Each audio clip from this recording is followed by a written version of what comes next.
കൂടുതൽ പേപ്പറുകൾ ലഭ്യമായിരിക്കുന്ന ഒരു ഇടമെന്ന് പറയുന്നത് ബ്രിട്ടീഷ് ആർക്കൈവ്സുകൾ തന്നെയാണ്. അപ്പം നമ്മുടെ എല്ലാ പഠനങ്ങളും ഒരു 99% തന്നെ പറയുന്നത് പഠനങ്ങളും ഈ ബ്രിട്ടീഷ് ആർക്കൈവ്സുമായി ബന്ധപ്പെട്ടിട്ടാണ് വെളിയിലേക്ക് പോകുന്നത്. നമ്മുടെ നാട്ടിലെ പല ഫോട്ടോകളൊക്കെ ആണെങ്കിലും അല്ലെങ്കിൽ പല സംഭവങ്ങളെക്കുറിച്ചൊക്കെ ആണെങ്കിലും കൂടുതലും ആശ്രയിച്ചത് ബ്രിട്ടീഷ് ആർക്കൈവ്സുകളൊക്കെ.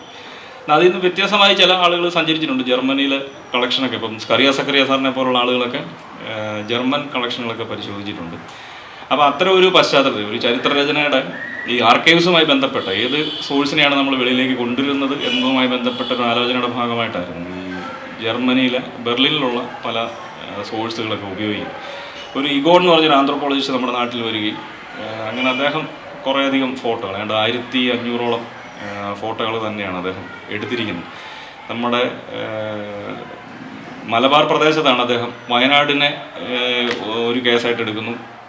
തലശ്ശേരി കൂത്തുപറമ്പ് മറ്റൊരു ഇടമായിട്ട് അവിടുത്തെ തീയര് പുലയര് പോലുള്ള ആളുകളെ പഠിക്കുന്നതിന് വേണ്ടി, പിന്നെ കൊല്ലങ്കോട് എന്ന് പറഞ്ഞ സ്ഥലത്ത് ഈ നായന്മാരെയും നമ്പൂതിരിമാരെയും പഠിക്കുന്നതിന് വേണ്ടി അദ്ദേഹം എടുക്കും. അങ്ങനെ അവരുടെ എല്ലാം പല രീതിയിലുള്ള ഫോട്ടോകൾ എടുക്കുന്നുണ്ട്. അപ്പോൾ അത് ഈ പറഞ്ഞ സാഹചര്യം ലഭിക്കുകയും അങ്ങനെ അതിൻ്റെ ഒരു ഫോട്ടോയാണ് ഇപ്പോൾ ചെയ്തുകൊണ്ടിരിക്കുന്നത്. അപ്പോൾ അതുമായി ബന്ധപ്പെട്ടൊരു കാര്യം സംസാരിക്കാമെന്നായിരുന്നു ഞാൻ വിചാരിച്ചത്. പക്ഷേ അത് സംസാരിക്കണമെന്നുണ്ടെങ്കിൽ നമുക്ക് ഫോട്ടോ കാണിക്കേണ്ട ആവശ്യമുണ്ട്. എങ്കിൽ മാത്രമായിരിക്കും അത് ഞാൻ പറയുന്നത് കൂടുതൽ വ്യക്തമാകുകയുള്ളൂ എന്നാണ് കരുതുന്നത്. അപ്പോൾ എന്തായാലും അത് ഉപേക്ഷിച്ചു. ഞാൻ ഗവേഷണം ചെയ്തൊരു മേഖലയുമായി ബന്ധപ്പെട്ട അല്ലെങ്കിൽ കേരളത്തിൻ്റെ ഒരു ചരിത്രരചനയെ എങ്ങനെയൊക്കെ നമുക്ക് സമീപിക്കാം എന്നുള്ളതുമായി ബന്ധപ്പെട്ട ചില കാര്യങ്ങളൊന്ന് നിങ്ങളുമായി ചർച്ച ചെയ്യാമെന്നാണ് ഞാൻ കരുതുന്നത്. ഇപ്പം ഗവേഷണത്തിലേക്ക് പോകാൻ നിൽക്കുന്ന ആളുകളായിരിക്കും കൂടുതൽ സ്വാഭാവികമായിട്ടും വരുന്നു, അല്ല MAക്ക് പഠിക്കുന്നവരാണ് നിങ്ങളെല്ലാം. അതിനുശേഷം സ്വാഭാവികമായിട്ടും ഗവേഷണം എന്നുള്ളൊരു രീതിയിലേക്ക് പോകാൻ ആഗ്രഹിക്കുന്നവരാണ്, അല്ലെങ്കിൽ ഗവേഷണം ചെയ്യുന്ന ആളുകളുണ്ടായിരിക്കാം. നിങ്ങളുടെ ഗവേഷണ രീതി, പ്രത്യേകിച്ച് സാഹിത്യവുമായി ബന്ധപ്പെട്ട ഗവേഷണ രീതിയുടെ ഒരു രീതിശാസ്ത്രം ആയിരിക്കണമെന്നില്ല ഞാൻ പറയുന്നത്, അല്ലെങ്കിൽ ഞങ്ങൾ പഠിച്ച ചരിത്ര വിദ്യാർത്ഥികളുടേതായിട്ടുള്ള വേറൊരു വഴിയാണെങ്കിലും അത് ഒന്ന് ഷെയർ ചെയ്യാമെന്നാണ് കരുതുന്നത്. അപ്പം എൻ്റെ ഒരു പ്രധാന വിഷയം കേരളത്തിൻ്റെ അടിമത്തവുമായി ബന്ധപ്പെട്ട വിഷയങ്ങളായിരുന്നു. അപ്പോൾ ഈ അടിമത്തത്തെക്കുറിച്ചൊക്കെ പറയുമ്പോൾ ആളുകൾ കൂടുതൽ എപ്പോഴും കടന്നു പോകും, ഇതാരും പഠിക്കാത്ത വിഷയമാണ്. അല്ലെങ്കിൽ ഗവേഷണത്തെക്കുറിച്ച് നമ്മൾ ആദ്യം അന്വേഷിക്കുമ്പോൾ തന്നെ നമ്മുടെ തന്നെ ഇപ്പോൾ എൻ്റെ മനസ്സിലാണെങ്കിലും ഒരു വിദ്യാർത്ഥി ആയിരുന്ന സമയത്ത് എൻ്റെ മനസ്സിൽ വരുന്ന ഒരു കാര്യവും പ്രധാനമായിട്ടും ആരും ചെയ്യാത്തൊരു വിഷയം ചെയ്യണം എന്നുള്ളൊരു തോന്നൽ തന്നെയായിരുന്നു. അപ്പോൾ അത് വളരെ തെറ്റായിട്ടുള്ളൊരു ചിന്തയാണെന്നുള്ളത് നമുക്ക് വളരെ പിന്നീട് നമുക്കത് മനസ്സിലാവും. കാര്യം നമുക്ക് അങ്ങനെ ഒരിക്കലും സാധ്യമല്ല. പ്രത്യേകിച്ച് സാമൂഹ്യശാസ്ത്ര വിഷയങ്ങളൊക്കെ പഠിക്കുന്ന ആളുകൾ ആരും ചെയ്യാത്ത വിഷയം അല്ലെങ്കിൽ ആരും ഇതിലോട്ട് കണ്ടിട്ടില്ലാത്തതും കേട്ടിട്ടില്ലാത്തതുമായിട്ടുള്ള എന്തെങ്കിലും ചെയ്യണം എന്നുള്ളൊരു ആലോചനയിലാണ് നമ്മളെല്ലാം നിൽക്കുന്നത്. പക്ഷേ അങ്ങനെ ഒരു ചിന്ത നമുക്ക് പാടില്ല എന്നുള്ളതാണ് ആദ്യം പറയാനുള്ളത്. എന്നെ സംബന്ധിച്ച് ഒരു വിദ്യാർത്ഥി എന്ന നിലയിൽ പറയാനുള്ളത് കാര്യം, ഇപ്പോൾ പല സാറുമാരൊക്കെ നമ്മളോട് പറയും ഒരു PhD എടുക്കുക അല്ലെങ്കിൽ ഒരു പ്രോജക്റ്റ് ചെയ്ത് തീർക്കുക എന്നൊക്കെ ഉള്ളതൊരു നിങ്ങളൊരു വണ്ടിയുടെ ഡ്രൈവിംഗ് ലൈസൻസിൻ്റെ ഒരു രീതിയിൽ മാത്രം ആലോചിച്ചാൽ മതി. നമ്മളത് എടുക്കുന്നതിന് വേണ്ടി മാത്രം പഠിക്കുന്നു. അതിനുശേഷം നിങ്ങൾക്ക് എന്ത് വണ്ടി വേണമെങ്കിലും, വലിയ ട്രക്കോ JCBയോ കാറോ ലോറിയോ എന്ത് വേണമെങ്കിലും ഓടിക്കാം. പക്ഷേ ആ ഒരു സ്റ്റേജിൽ നിങ്ങൾ നിലവിലെ വ്യവസ്ഥകളുമായി ബന്ധപ്പെട്ട് ഉള്ള കാര്യങ്ങൾ മാത്രമേ അഡ്രസ്സ് ചെയ്യുള്ളൂ. അതായത് നമ്മൾ പഠിക്കാൻ പോകുന്ന അല്ലെങ്കിൽ നമ്മൾ തിരഞ്ഞെടുക്കുന്ന വിഷയം നിലവിലെ ഇപ്പോൾ സാമൂഹ്യശാസ്ത്രത്തിൻ്റെ പശ്ചാത്തലത്തിലാണ് ഞാൻ പറയുന്നത്. നിലവിലെ സാമൂഹ്യശാസ്ത്രം ചർച്ച ചെയ്തുകൊണ്ടിരിക്കുന്ന ഒരു വിഷയത്തിൽ മാത്രമേ നമുക്ക് പ്രവേശിക്കാൻ സാധിക്കൂ. അല്ലെങ്കിൽ നിലവിൽ ഓടിക്കൊണ്ടിരിക്കുന്ന ഒരു സർക്കിളിനുള്ളിലേക്ക് നമ്മൾ പ്രവേശിക്കാനുള്ളൊരു ശ്രമമാണ് നമ്മൾ ഗവേഷണത്തിലൂടെ ചെയ്യുന്നത്. അപ്പം അതിൻ്റെ ഭാഗമായിട്ട് ഞാൻ എടുത്തത് സ്ലേവറി എന്ന് പറഞ്ഞൊരു വിഷയമായിരുന്നു, അടിമത്തം എന്ന് പറഞ്ഞ വിഷയം. അപ്പം ഈ സോഷ്യൽ മീഡിയയിലാണെങ്കിൽ അല്ലെങ്കിൽ മറ്റ് പല മേഖലയിലാണോ ആളുകളെല്ലാം പറയും ആരും പഠിച്ചിട്ടില്ലാത്തതാണ്, ആർക്കും കേട്ടിട്ടില്ലാത്ത കുറേ കാര്യങ്ങളൊക്കെ പറയാൻ ശ്രമിക്കുന്നു എന്നുള്ള രീതിയിലൊക്കെ അഭിനന്ദനാർഹം എന്ന രീതിയിലൊക്കെ ചിലരൊക്കെ പറയാറുണ്ട്. പക്ഷെ അത് നമ്മൾ അക്കാദമിക സർക്കിളിനുള്ളിൽ നിൽക്കുമ്പോൾ അത് അങ്ങനെ ഒരു പദപ്രയോഗം വളരെ തെറ്റാണ്. കാര്യം ഇത് വളരെ ഡിസ്കഷൻ നടന്നുകൊണ്ടിരിക്കുന്ന ഒരു മേഖല, എല്ലാവിധ ആലോചനകളും നടക്കുന്ന ഒരു മേഖല തന്നെയാണ് ഈ അടിമത്തം എന്ന് പറയുന്നത്. നടന്നുകൊണ്ടിരിക്കുന്നതുമാണ്, നടന്നു കഴിഞ്ഞിട്ടുള്ള അല്ലെങ്കിൽ കുറേയധികം ഒരു നൂറ്റാണ്ടോളമായിട്ട് ആളുകൾ പഠിക്കാൻ ശ്രമിക്കുന്നതുമായിട്ടുള്ളൊരു വിഷയം തന്നെയായിരുന്നു, പ്രത്യേകിച്ച് കേരളത്തിൽ തന്നെ അടിമത്തം എന്ന് പറയുന്നത്. അപ്പോൾ അതിനെ ഇപ്പോൾ ചില ചരിത്രകാരന്മാരോട് ചില ആളുകളൊക്കെ ചോദിക്കും, നിങ്ങളൊന്നും നാളിതുവരെ ഇതിനെക്കുറിച്ച് സംസാരിച്ചിട്ടില്ലല്ലോ, അല്ലെങ്കിൽ നാളിതുവരെ നിങ്ങൾ എന്തുകൊണ്ട് ഇതിനെക്കുറിച്ച് നിശബ്ദരായിരുന്നു എന്നുള്ള ചില ചോദ്യങ്ങൾ, ഇപ്പം ബാലിശമായ ചോദ്യങ്ങൾ തന്നെ നമുക്ക് ഒരാൾ പരിധിയോളം പറയാം. അങ്ങനത്തെ ചോദ്യങ്ങൾ വരും. പക്ഷെ അത് അവരതിനെക്കുറിച്ച് പറയാതിരുന്നതിൻ്റെ കാരണം അല്ലെങ്കിൽ അവരത് ബോധപൂർവം അല്ലെങ്കിൽ തമസ്കരിച്ചു എന്നുള്ളൊരു രീതിയിലല്ല, അതിനൊരു സൈദ്ധാന്തികപരമായിട്ടൊരു വശം തന്നെ അതിനുണ്ട്. എന്തുകൊണ്ട് ഇത്തരത്തിലുള്ള വിഷയങ്ങളെ വേറെ രൂപത്തിൽ അവതരിപ്പിക്കുന്നു എന്നുള്ളതിനെ സംബന്ധിച്ച് നമ്മൾ ചരിത്രരചനകൾ പരിശോധിക്കുമ്പോൾ നമുക്ക് കാണാൻ സാധിക്കും. ഇപ്പം ഈ അടിമത്തം എന്ന് പറഞ്ഞ വിഷയം നമുക്കറിയാം, ഒരു മനുഷ്യൻ അയാളുടെ ഇഷ്ടത്തിനല്ലാത്ത രീതിയിൽ മറ്റൊരാൾക്ക് വേണ്ടി ജോലി ചെയ്യേണ്ടി വരിക, അല്ലെങ്കിൽ അയാളെ വിൽക്കുക, വാങ്ങുക തുടങ്ങിയ പ്രവർത്തനങ്ങളൊക്കെ ആണ്. നമ്മൾ നിരവധി നിർവചനങ്ങളുണ്ട്. കൃത്യമായ ഒരു നിർവചനം പറയാൻ എനിക്കും അറിയത്തില്ല. എന്തായാലും നമുക്ക് എല്ലാവർക്കും തന്നെ മനസ്സിലാവുമെന്നാണ് ഞാൻ കരുതുന്നത് സ്ലേവറി എന്നുള്ളൊരു വാക്കിനെ കുറിച്ച് പറയുമ്പോൾ. അപ്പം കേരളത്തിൻ്റെ ഒരു സാഹചര്യത്തിൽ, അല്ലെങ്കിൽ ഇന്ത്യയുടെ ഒരു സാഹചര്യത്തിൽ ഈ അടിമത്തം എന്ന് പറഞ്ഞ വാക്കിനെ പല രീതിയിൽ, അല്ലെങ്കിൽ ആ ഒരു സംജ്ഞയെ പല രീതിയിലാണ് ആളുകൾ കൈകാര്യം ചെയ്തുകൊണ്ട്. അപ്പം ചരിത്രരചനയുടെ ഒരു രീതി എന്ന് പറയുന്നത്, ചരിത്രം എന്ന വിഷയം പ്രധാനമായും ഓരോ സ്കൂളുകൾ എന്ന രീതിയിലാണ് അറിയപ്പെടുന്നത്. ഒരുപക്ഷെ സാഹിത്യത്തിലും നിങ്ങൾ മാർക്സിസ്റ്റ് രീതിയിലുള്ള എഴുത്തുകൾ എന്നൊക്കെ ഉള്ള രീതിയിലൊക്കെ വായിച്ചിട്ടുണ്ടെങ്കിലും ചരിത്രത്തിൽ അത് ഇച്ചിലൂടെ ശക്തമായ രീതിയിലാണ് നിൽക്കുന്നത്. ഇന്ത്യ ചരിത്രരചനയിൽ വളരെ ശക്തമായ ചില സ്കൂളുകൾ എന്ന രീതിയിൽ, ഇപ്പോൾ ഒന്നാമത് വരുന്നൊരു സ്കൂളാണ് മാർക്സിസ്റ്റ് ട്രഡീഷൻ എന്ന് പറഞ്ഞാൽ, അല്ലെങ്കിൽ മാർക്സിസ്റ്റ് സ്കൂൾ എന്ന് പറയുന്നൊരു സ്കൂളുണ്ട്. അപ്പം അവർ സ്വാഭാവികമായിട്ട് ആ പേര് പോലെ തന്നെ മാർക്സിൻ്റെ സിദ്ധാന്തങ്ങളും പരികല്പനകളും ഒക്കെ ഉപയോഗിച്ചുകൊണ്ട് തന്നെയാണ് അവർ ഇന്ത്യയുടെ സാമൂഹ്യ പരിണാമത്തെയും പരിവർത്തനത്തെയൊക്കെ അന്വേഷിക്കാൻ ശ്രമിക്കുന്നത്. നിരവധി ഹിസ്റ്റോറിയന്മാരുണ്ട്. ഇപ്പോൾ ഇർഫാൻ ഹബീബിനെ പോലുള്ളവരൊക്കെ നമുക്ക് ഉദാഹരണമായിട്ട് എടുക്കാമെന്ന്. അപ്പം അവർ പല മേഖലയിൽ കാര്യങ്ങൾ കൈകാര്യം ചെയ്യുന്നു. അതായത് ഏൻഷ്യൻ്റ് ഹിസ്റ്ററി എന്നുള്ള രീതിയിലുള്ള ആ വിഷയത്തിൽ കാര്യങ്ങൾ പഠിക്കാൻ ശ്രമിക്കുന്നു. മുഗൾ പീരീഡിനെ സംബന്ധിച്ച്, അതായത് മധ്യകാലവുമായി ബന്ധപ്പെട്ടതിനെ കുറിച്ച് പഠിക്കുന്നു. ആധുനിക ഇന്ത്യയെ സംബന്ധിച്ചുള്ള വിഷയങ്ങളിൽ അവർ പഠിക്കാൻ ശ്രമിക്കുന്നു. അപ്പം അതിൻ്റെ ഭാഗമായിട്ട് അവരും ഈ ഒരു വിഷയത്തെ, അതായത് അടിമത്തം എന്ന് പറയുന്ന വിഷയത്തെ, ഈ ഒരു സ്കൂളുകാർ, അതായത് മാർക്സിസ്റ്റ് രീതി എന്നുള്ള ട്രഡീഷണൽ സാമൂഹ്യ പരിവർത്തനത്തെ വിശകലനം ചെയ്യാൻ ശ്രമിക്കുന്ന ആളുകൾ അടിമത്തം എന്ന് പറയുന്ന വിഷയത്തെ കൈകാര്യം ചെയ്യുന്നതായിട്ട് നമ്മൾ കാണുന്നു. അപ്പോൾ അവർ പ്രധാനമായും പറഞ്ഞ പോയിന്റ് എന്ന് പറയുന്നത്, ഈ ഞാൻ ആദ്യം പറഞ്ഞ പോലെ മാർക്സിനെ സംബന്ധിച്ചുള്ള രീതിയിലൂടെ തന്നെ അവർക്ക് ഇന്ത്യയുടെ ചരിത്രത്തെ കാണാൻ പറ്റും. അപ്പോൾ മാർക്സ് ലോകത്തുള്ള ഓരോ ഒരുമാതിരി എല്ലാ സൊസൈറ്റിയും, പ്രത്യേകിച്ച് ഏഷ്യ ഒഴികെയുള്ള ബാക്കി എല്ലാ സൊസൈറ്റിയും വികസിച്ച് വരുന്നതിന് ഒരു 5 സ്റ്റേജസ് എന്നുള്ള രീതിയിലൊക്കെ നിങ്ങളൊക്കെ പഠിച്ചിട്ടുള്ളത് തന്നെയാണ്. സ്റ്റേജസ് ഓഫ് പ്രൊഡക്ഷൻ എന്നുള്ള രീതിയിൽ, പ്രിമിറ്റീവ് കമ്മ്യൂണിസം എന്നുള്ള രീതിയിൽ, അല്ലെങ്കിൽ സ്ലേവറി, ഫ്യൂഡലിസം, അതിനുശേഷം ക്യാപിറ്റലിസം, അങ്ങനത്തെ രീതിയിൽ വരുന്ന സോഷ്യലിസം, ഏറ്റവും കൂടുതൽ കമ്മ്യൂണിസം എന്ന് പറഞ്ഞൊരു സ്റ്റേജിലേക്ക് വരുന്നതായിട്ട് ഇങ്ങനെ പറയുന്നത്. അപ്പോൾ ആ ഒരു രീതിയിലാണ് ലോകത്തിൻ്റെ ഓരോ പരിണാമങ്ങളും ഉണ്ടായി വരുന്നത് എന്നുള്ളൊരു കാര്യമാണ് അദ്ദേഹം പറഞ്ഞ. ആ ഒരു രീതിക്കാണ് വികസിച്ച് വരുന്നത് എന്ന് പറയും. എന്നാൽ ഇത് ഇന്ത്യക്ക് ബാധകമല്ല എന്ന് അദ്ദേഹം പറഞ്ഞു. അതായത് ഈ സ്റ്റേജസ് ഓഫ് പ്രൊഡക്ഷൻ എന്ന് പറയുന്ന ഈ 5 സ്റ്റേജിലൂടെ അല്ല ഇന്ത്യയിലെ ആളുകൾ വികസിക്കുക, അല്ലെങ്കിൽ ഏഷ്യയുടെ ഒരു കോണ്ടക്സ്റ്റിൽ പ്രധാനമായിട്ട് ഇന്ത്യ എന്ന് പറയുന്ന പ്രദേശം വികസിച്ച് വന്നത് ഏഷ്യാറ്റിക് മോഡ് ഓഫ് പ്രൊഡക്ഷൻ എന്ന് പറഞ്ഞൊരു രീതിയിലാണ് അദ്ദേഹം പറയുന്നത്.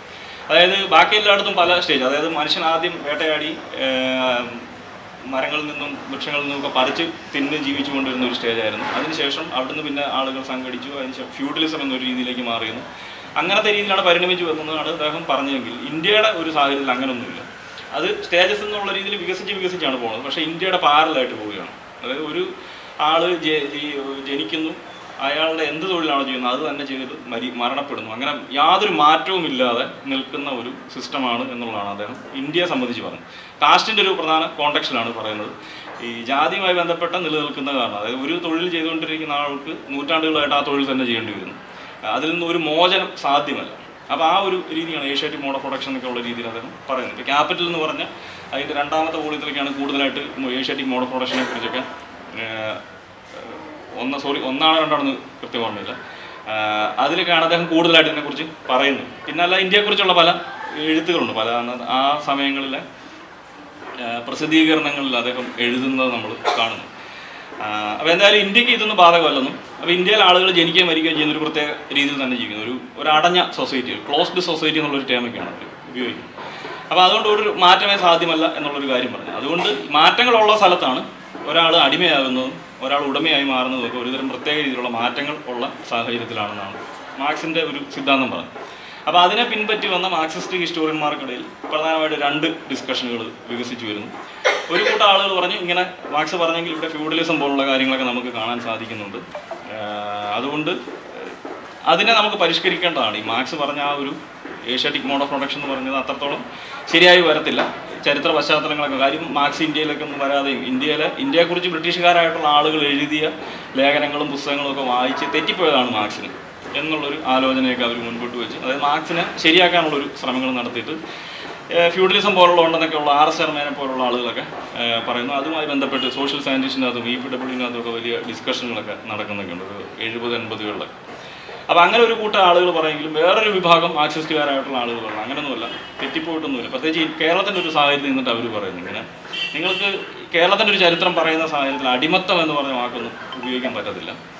അടിയായ്മ എന്നുള്ളൊരു ടേം വേണമെങ്കിൽ ഉപയോഗിക്കും. ഇത് ജാതിയുമായി ബന്ധപ്പെട്ട് നിൽക്കുന്നതാണ്. കാര്യം ഒരു നാട്ടിൽ നിന്ന് വേറൊരു നാട്ടിലേക്ക് പറിച്ചു നട്ടപ്പെട്ടതാണ് അടിമകൾ എന്ന് പറയുന്നത്. പ്രത്യേകിച്ച് ആഫ്രിക്കയുടെയൊക്കെ ഒരു കോണ്ടക്സ്റ്റിൽ ആഫ്രിക്കക്കാരായിട്ടുള്ള ആളുകൾ യൂറോപ്പിലും അമേരിക്കയിലേക്കും പല രാജ്യങ്ങളിലേക്ക് അവരെ കൊണ്ടുപോകുന്നു. അവർ വേറൊരു ഭാഷ സംസാരിക്കുന്ന നാട്ടിലേക്ക് പോകേണ്ടി വരുന്നു. അവർ നിർബന്ധിതമായി തൊഴിലെടുക്കേണ്ടി വരുന്നു.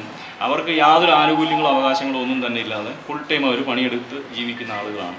എന്നാൽ നിങ്ങൾ കേരളത്തിലേക്ക് നോക്കുക, കേരളത്തിൽ അങ്ങനൊന്നുമല്ല. കേരളത്തിൽ ഇവിടെ അടിമകൾ എന്ന രീതിയിൽ നിങ്ങൾ പറയുന്ന ആളുകൾ വേറൊരു ഭാഷ സംസാരിക്കുന്നവരല്ല. അവർ മലയാളം തന്നെയാണ്, അല്ലെങ്കിൽ ഇവിടുത്തെ എന്ത് ഭാഷയാണോ ഉള്ളത് അത് തന്നെ സംസാരിക്കുന്ന ആളുകളാണ്. അവരെ വേറൊരു സ്ഥലത്ത് നിന്ന് ഇങ്ങോട്ട് വിറ്റുകൊണ്ട് വന്നതല്ല, അല്ലെങ്കിൽ വാങ്ങിക്കൊണ്ട് വന്നതല്ല എന്നുള്ളൊരു കാര്യം പറയുന്നു. അതുപോലെ ഇവിടെ ജാതി ഒരു പ്രധാന ഘടകമാണ്. ഒരു മേൽക്കീഴ് ക്രമത്തിലാണ് കാര്യങ്ങൾ പ്രവർത്തിക്കുന്നത്. അതുപോലെ ഇവിടുത്തെ ക്ഷേത്രങ്ങളും ആചാരങ്ങളും അനുഷ്ഠാനങ്ങളൊക്കെ പരിശോധിക്കുക. അപ്പോൾ അവിടെ നോക്കിക്കഴിയുമ്പോൾ ഈ അടിമകൾ എന്ന് പറയുന്ന ആളുകൾക്ക് ചില പ്രത്യേക ദിവസങ്ങൾ, ഇപ്പോൾ ഓച്ചിറയിൽ പൂരത്തിൻ്റെ ഉത്സവം പറയുന്നു, അല്ലെങ്കിൽ കുമാരനെല്ലൂർ ക്ഷേത്രവുമായി ബന്ധപ്പെട്ട ഒരു കഥ വരുന്നുണ്ട്. ഓച്ചിറയിലാണെന്ന് പുലയ ശനിയാഴ്ച എന്ന് പറഞ്ഞൊരു ശനിയാഴ്ചയെക്കുറിച്ച് പറയുന്നത്. അതായത് ഈ ലോവർ കാശിപ്പെട്ട അല്ലെങ്കിൽ അടിമകൾ എന്ന രീതിയിൽ നിൽക്കുന്ന ആളുകൾക്ക് ചില ശനിയാഴ്ചകൾ അനുവദിച്ചു കൊടുക്കുന്നു. അവർക്ക് അന്ന് അമ്പലത്തിൻ്റെ കുറേ കൂടെ അടുത്ത് ചെല്ലുന്നതിന് അവകാശങ്ങളുണ്ട്. അല്ലെങ്കിൽ കുമാരനെല്ലൂരാണെങ്കിൽ ഒരു പ്രത്യേക രീതിയിലൊരു ദേവിയുടെ ഒരു പ്രത്യേക രീതിയിലുള്ളൊരു ഈ കോയിൻ പോലത്തെ ഒരു കാര്യം ഉണ്ടാക്കിയിട്ട് അത് നായന്മാരായിട്ടുള്ള ആളുകൾ ഉണ്ടാക്കുകയും അവർ വിൽക്കുകയും ചെയ്യുന്നു. അപ്പോൾ അത് പോയി താഴ്ന്ന ജാതിപ്പെട്ട ആളുകൾ വാങ്ങിച്ചിട്ട് അത് ക്ഷേത്രത്തിൽ ഓഫർ ചെയ്യുന്നതായിട്ടുള്ളൊരു രീതി, ഒരു ആചാരം നിലനിന്നതായിട്ട് പറയുന്നു. അപ്പം ഇവർക്ക് പിന്നെ പുലപ്പേടി മണ്ണാപ്പേടി പോലുള്ള ചില കാര്യങ്ങൾ വരുന്നു. അങ്ങനെ ഈ കാസ്റ്റിൻ്റെ ഒരു പല സിസ്റ്റം ഉണ്ടെന്നും അതിൻ്റെ അകത്ത് ഇവർ ഫുൾ ടൈം ഇങ്ങനെ അടിമകളും പ്രശ്നക്കാർ അല്ലെങ്കിൽ ഇങ്ങനെ നിരന്തരമായി പ്രശ്നങ്ങളിൽ ജീവിക്കുന്ന ആളുകളല്ലെന്നും അതുകൊണ്ട് അവർക്ക് ചില ആനുകൂല്യങ്ങളൊക്കെ കൊടുക്കുന്നുണ്ട് എന്നുള്ളൊരു കാര്യം. അതുകൊണ്ട് നമുക്ക് അടിമത്തം ഒന്നും പറയാൻ പറ്റില്ല. പിന്നെ അടിയായ്മ എന്നുള്ളൊരു വാക്കുവാണെങ്കിൽ ഉപയോഗിക്കാമെന്നുള്ളൊരു രീതിയിലാണ് കേരളത്തിൻ്റെ ഹിസ്റ്റോറിയന്മാർ. എന്നാൽ ഇവർ അടിമത്തം എന്ന് പറഞ്ഞ വാക്കിനെ തള്ളിക്കളയുന്നു. അതുപോലെ വിദേശത്തേക്കൊന്നും വന്ന ആളുകളെ വിറ്റിട്ടില്ല എന്നുള്ളൊരു കാര്യം കൂടെ പറഞ്ഞു. അങ്ങനത്തെ ഒരു ട്രഡീഷനാണ് മാർക്സിസ്റ്റ് രീതി എന്ന് പറയുന്നത്. ഇനി ചരിത്രരചനയിൽ നിൽക്കുന്ന മറ്റൊരു പ്രധാന സ്കൂൾ എന്ന് പറയുന്നത് കേംബ്രിഡ്ജ് സ്കൂൾ എന്ന് പറഞ്ഞൊരു സ്കൂളാണ്. അപ്പോൾ അവരുടെ ഒരു പ്രധാന രീതി എന്ന് പറയുന്നത് അത് പ്രധാനമായിട്ട് ബ്രിട്ടീഷ് ഭരണവുമായി ബന്ധപ്പെട്ടിട്ട് ഉയർന്നു വന്നൊരു പഠന ശാഖയാണത്. ഇവരുടെ ഒരു പ്രധാന ചോദ്യം ബ്രിട്ടീഷുകാർ വന്നത് കൊണ്ടുണ്ടായ നേട്ടങ്ങളും കോട്ടങ്ങളും എന്നുള്ള ആലോചനകളൊക്കെയാണ് അവർ പ്രധാനമായും ചർച്ച ചെയ്തത്. ധർമ്മകുമാർ എന്ന് പറഞ്ഞൊരു പ്രഗത്ഭമായിട്ടുള്ളൊരു ചരിത്രകാരിയുണ്ട്, അല്ലെങ്കിൽ ഡേവിഡ് വാഷ് ബ്രൂക്ക് എന്ന് പറഞ്ഞ ഹിസ്റ്റോറിയനൊക്കെ. അപ്പം അവരൊക്കെ ഇത്തരം രീതിയിൽ, അതായത് ബ്രിട്ടീഷുകാർ വന്നതുകൊണ്ട് ഇന്ത്യക്ക് കുറച്ച് നേട്ടങ്ങളൊക്കെ ഉണ്ടായി എന്നുള്ളതാണ് ഇവരുടെ ഒരു പ്രധാന കാര്യം പറയുന്നത്. ഇവർ തമ്മിലുള്ള പ്രധാന ഡിസ്കഷൻ, അതായത് മാർക്സിസ്റ്റ് രീതിയിൽ ചരിത്രം എഴുതുന്ന ആളുകളും കേംബ്രിഡ്ജ് രീതിയിൽ ചരിത്രം എഴുതുന്നവരും തമ്മിലുള്ളൊരു പ്രധാന ഡിസ്കഷൻ എന്ന് പറഞ്ഞാൽ ബ്രിട്ടീഷുകാർ വന്നത് നമുക്ക് നല്ലതാണോ ചീത്തയാണോ, ഇതാണ് സാമ്പത്തികപരമായിട്ട്. അപ്പം ഒരു സൈഡിലുള്ള ആളുകൾ പറയും, കേംബ്രിഡ്ജുകാർ പറയും നമുക്ക് നമ്മുടെ GDP ഒക്കെ വർദ്ധിച്ചു, നമുക്ക് റെയിൽവേ വന്നു, പുതിയ തൊഴിൽ സാധ്യതകൾ നമുക്കുണ്ടായിട്ടുണ്ട്, നമ്മുടെ മൊത്തത്തിലുള്ള വിദ്യാഭ്യാസവും പ്രിൻറ്റിങ് അങ്ങനെ പല രീതിയിൽ നമ്മൾ മാറ്റപ്പെട്ടു.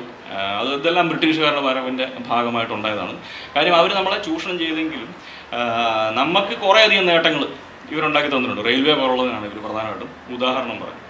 പക്ഷേ ഇപ്പുറത്തെ സൈഡിൽ അവർ പറയും, മാർക്സിസ്റ്റുകാരായിട്ടുള്ള ആളുകൾ പറയും അങ്ങനെയൊന്നുമല്ല, റെയിൽവേ വന്നത് നമ്മളെ രക്ഷിക്കാൻ വേണ്ടിയൊന്നുമില്ല, അവർക്ക് കൂടുതൽ സമ്പത്ത് നമ്മുടെ ഇവിടുന്ന് മോഷ്ടിച്ചുകൊണ്ട് പോകുന്നതിന് വേണ്ടിയാണെന്നും ആർക്കും തന്നെ അതിനകത്ത് പ്രവേശനമില്ലാത്ത ഒരു സാമ്പത്തിക പ്രക്രിയയാണ് റെയിൽവേ എന്ന് പറയുന്നത്. അതിൻ്റെ അത് നമുക്ക് യാതൊരു പ്രവേശനവും ഇല്ലെന്നും അതുകൊണ്ട് അത് നമുക്ക് നല്ലതല്ല, മോശമാണ് എന്നുള്ളൊരു രീതി തന്നെയാണ് പറയുന്നത്. അപ്പം ഈ രണ്ട് പ്രധാന ഡിബേറ്റുകൾ, അതായത് കേംബ്രിഡ്ജ് സ്കൂളുകാരും മാർക്സിസ്റ്റുകാരും ഇത്തരത്തിലുള്ള ചർച്ചകൾ നടക്കും. തീർത്ഥങ്കർ റോയ് എന്നത് new economic history of India എന്നൊക്കെ പറഞ്ഞൊരു പുസ്തകമൊക്കെ വരുന്ന അദ്ദേഹം തീർത്ഥങ്കർ റോയ് എന്ന് പറയും. ഇപ്പം ലണ്ടൻ സ്കൂൾ ഓഫ് എക്കണോമിക്സിൻ്റെ ഡയറക്ടറൊക്കെ ആയിട്ടിരിക്കുന്നു. അദ്ദേഹത്തിൻ്റെയൊക്കെ അവരുമൊക്കെ ആ ഒരു സ്കൂളിലാണ് നിൽക്കുന്നത്. ഇവരും പറഞ്ഞു സ്ലേവറി എന്ന് പറയുന്നത് ഒരു കുഴപ്പം പിടിച്ച വിഷയം തന്നെയാണ്. ഇന്ത്യയിൽ അങ്ങനത്തെ സംവിധാനങ്ങളൊന്നുമില്ല. ഇന്ത്യയിൽ ഒരു ജാതിയാണ് കാര്യങ്ങളൊക്കെ തീരുമാനിക്കുന്നത്. ഇപ്പോൾ ഇവിടുത്തെ താഴ്ന്ന ജാതിക്കാർക്ക് ഭൂമി കൊടുത്തിട്ട്, സൗത്ത് ഇന്ത്യയുടെ ഒരു കോണ്ടക്സ്റ്റിലാണ് ധർമ്മകുമാരൊക്കെ പറഞ്ഞത്, ഭൂമി അവർക്ക് കൊടുത്തിട്ട് ആ ഭൂമിയിൽ അവർ പണിയെടുക്കുകയാണ്. അപ്പോൾ അതിൻ്റെ ഒരു ഷെയർ അവർക്ക് കിട്ടുന്നുണ്ട്. അതല്ലാതെ അവരെ കൊണ്ട് അവിടെ നിർബന്ധമായി പണിയെടുപ്പിക്കുന്ന ഒരു രീതിയൊന്നുമല്ല. അപ്പം ഈ ആഫ്രിക്കയുടെയൊക്കെ കോണ്ടക്സ്റ്റിൽ, അല്ലെങ്കിൽ ആഫ്രിക്കയിൽ നിന്ന് കൊണ്ടുപോയ ആളുകളൊക്കെ ഇപ്പം പരുത്തി കൃഷി പോലുള്ള സ്ഥലങ്ങളിലും അല്ലെങ്കിൽ വ്യവസായ മറ്റ് ഫാക്ടറികളിലും ഒക്കെ അവർ നിർബന്ധപൂർവ്വം പണിയെടുപ്പിക്കണം. അവർക്ക് അതിൻ്റെ ഒരു ഓണർഷിപ്പോ അല്ലെങ്കിൽ പ്രൊഡക്ഷൻ്റെ ചില പ്രോസസ്സുകളിലൊന്നും യാതൊരു പങ്കുമില്ല. എന്നാൽ ഇന്ത്യയിലേക്ക് വരുമ്പോൾ, സൗത്ത് ഇന്ത്യയിലേക്ക് വരുമ്പോൾ അങ്ങനെയല്ലെന്നും അവർക്ക് ഭൂമിയൊക്കെ കൊടുത്തിട്ട് അതിൻ്റെ അകത്ത് അവർ ചില കാര്യങ്ങൾ ചെയ്യുകയാണ്. അപ്പോൾ അതുകൊണ്ട് അടിമത്തം എന്ന് പറഞ്ഞ വാക്കും ഇതൊന്നും പോസിബിൾ അല്ല എന്നുള്ളൊരു രീതിയാണ് അവർ പറഞ്ഞത്. അപ്പം മാർക്സിസ്റ്റുകാരും അതേ രീതിയിൽ തന്നെ പറയുന്നു. രണ്ടാമത് വരുന്ന സ്കൂൾ കേംബ്രിഡ്ജ് എന്ന് പറയുന്നവരും ഇതേ രീതിക്ക് വന്നു. അപ്പോൾ ഇവരെ ഇങ്ങനെ പറഞ്ഞുകൊണ്ടിരിക്കുന്ന സാഹചര്യം നമുക്കറിയാം, ഇന്ത്യൻ ചരിത്രരചന അല്ലെങ്കിൽ ലോകത്തിലെ തന്നെ ചരിത്രരചനയിൽ ഒരു വേറിട്ട സ്വരം മുൻപോട്ട് വെച്ചൊരു സ്കൂളാണ് സബാൾട്ടൻ സ്റ്റഡീസ് എന്ന് പറയുന്ന ഒരു സ്കൂൾ. 80കൾക്ക് ശേഷം അവർ രണജിത് ഗുഹയുടെ നേതൃത്വത്തിൽ അദ്ദേഹത്തിൻ്റെ ചില വർക്കുകളും പാർത്ഥ ചാറ്റർജി, ദീപേഷ് ചക്രവർത്തി പോലുള്ള ഏറ്റവും ശ്രദ്ധേയരായിട്ടുള്ള സാമൂഹ്യ ശാസ്ത്രജ്ഞരുടെ ചില ആലോചനകൾ അവർ മുൻപോട്ട് വെക്കുന്നത്. അവർ ഒരു മാർക്സിസ്റ്റ് രീതിയിലുള്ള എഴുത്ത് തന്നെയാണ് അവരും എഴുതുന്നത്, അല്ലെങ്കിൽ മാർക്സിസ്റ്റ് സിദ്ധാന്തങ്ങളുടെ പിൻബലത്താൽ തന്നെയാണ് അവരും ചരിത്രത്തെക്കുറിച്ച് അന്വേഷിക്കുന്നത്. അപ്പോൾ അവരൊക്കെ വന്ന ഒരു പ്രധാന കോണ്ടക്സ്റ്റ് അന്ന് ഈ ദേശീയതയുമായി ബന്ധപ്പെട്ട ചില ആലോചനകൾ, ഇന്ത്യ സ്വാതന്ത്ര്യം നേടിയതിന് ശേഷം വന്ന ഇന്ത്യയുടെ ചരിത്രത്തെക്കുറിച്ചുള്ള ആലോചനകൾ, ഇന്ത്യൻ ചരിത്രം എങ്ങനെ എഴുതണം എന്നുള്ളതിനെക്കുറിച്ചുള്ള ഡിസ്കഷനൊക്കെ നടക്കുന്നു. അങ്ങനെ നെഹ്റുവിൻ്റെ ഗവൺമെൻറ് തന്നെ ഒരു ആളുകളെ ഏൽപ്പിക്കുന്നു ഇന്ത്യ ചരിത്രത്തിന് എഴുതുന്നതിന് വേണ്ടി. അങ്ങനെ ഒരു തർക്കവും വലിയൊരു ഡിസ്കഷനൊക്കെ നടത്തുന്നുണ്ട്. ചില സവർക്കറിനെയൊക്കെ ഉൾപ്പെടുത്തണോ വേണ്ട എന്നുള്ളതിനെ സംബന്ധിച്ചൊക്കെയുള്ള തർക്കങ്ങളുടെയൊക്കെ ഭാഗമുണ്ട്. ചിലർ അതിൽ നിന്ന് വിട്ടുപോകുന്നു. അപ്പോൾ എന്തായാലും ദേശീയത എന്ന് പറഞ്ഞൊരു സങ്കല്പത്തെക്കുറിച്ചൊക്കെ വലിയ ചർച്ചകളാണ് നടക്കുന്നത്. അപ്പം ആ ഒരു കോണ്ടക്സ്റ്റിലാണ് ഇവർ രംഗപ്രവേശനം വരുന്നത്. ഈ മാർക്സിസ്റ്റ് രീതിയിൽ തന്നെ ചരിത്രം എഴുതുന്ന, അല്ലെങ്കിൽ ഗ്രാംഷിയെ പിൻപറ്റിക്കൊണ്ട് ചരിത്രം എഴുതാൻ ശ്രമിക്കുന്ന സബാൾട്ടൻ സ്റ്റഡീസ് എന്ന് പറയുന്ന കീഴാള പഠനം എന്ന് പറയുന്ന പഠനശാഖ വരുന്നു.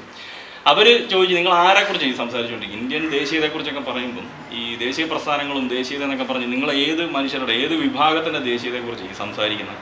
ഇന്ത്യ എന്ന് പറയുന്നതിൻ്റെ അകത്ത് ഇവിടെ ഉണ്ടായ ഒരു പ്രധാന പ്രശ്നമെന്ന് പറയുന്നത് ഒരു മേൽജാതിയും താഴ്ന്ന ഒരു വിഭാഗങ്ങളും തമ്മിലുള്ളൊരു പ്രധാന തർക്കമായിരുന്നു.